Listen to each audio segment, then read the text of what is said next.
The petrol-powered Mini Cooper JCW isn't dead. Not yet. Today, we are seeing the final generation of the ICE version of the JCW Cooper in the F66 generation, and here it is. This is a car that is a clear refresh of what the F56, the previous generation, was, but with new tech, higher performance, and a few surprises. So let's dig into everything we see here. First off, the car is powered by the venerable B48 engine, which is the same 231 horsepower output, but has a notable increase in torque to 280 foot-pound, all going through the front wheels. That's a 45 foot-pound increase, 16% in fact, over the previous car.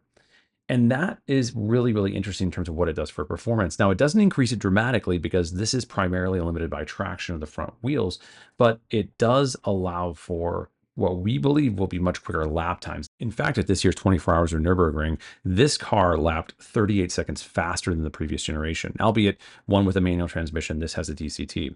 And important to note, this is only available with a DCT. It's updated. It's got shift paddles. Thank you, Mini. It's quicker, but it's still not a manual.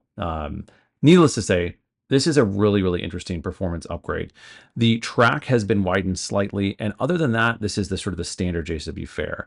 Better suspension, bigger brakes, 4-piston up front, and ultimately, we believe this car is going to be the pick of the litter. Having just driven the JCW trim F66, this will take it up a couple notches and ultimately create the best driver's car out of the Mini range.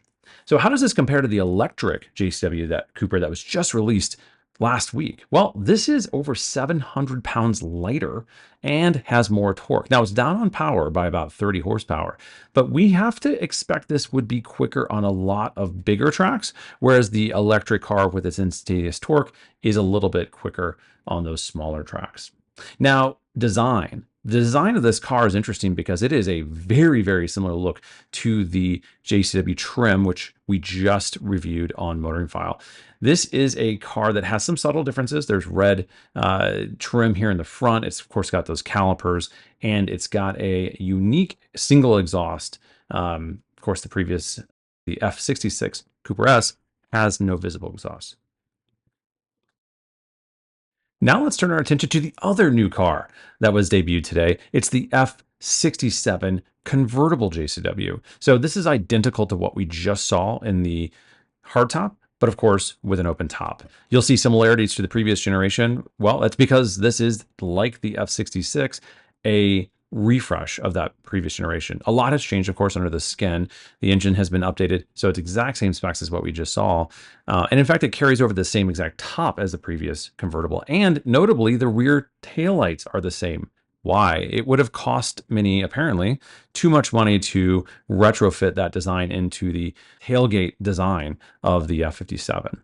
So there it is, a first look at the new Mini Cooper JCW and Mini Cooper convertible JCW, and it really rounds out the entire JCW family with the Countryman as the other petrol offering. And of course, putting them all together, you see the Aceman and that electric Cooper. So the JCW family is here in mass. We will have a lot more on these cars on MotoringFile, new videos, plenty of exclusive information as well. So if you like this video, give us a like, subscribe for much more. We've got a lot coming.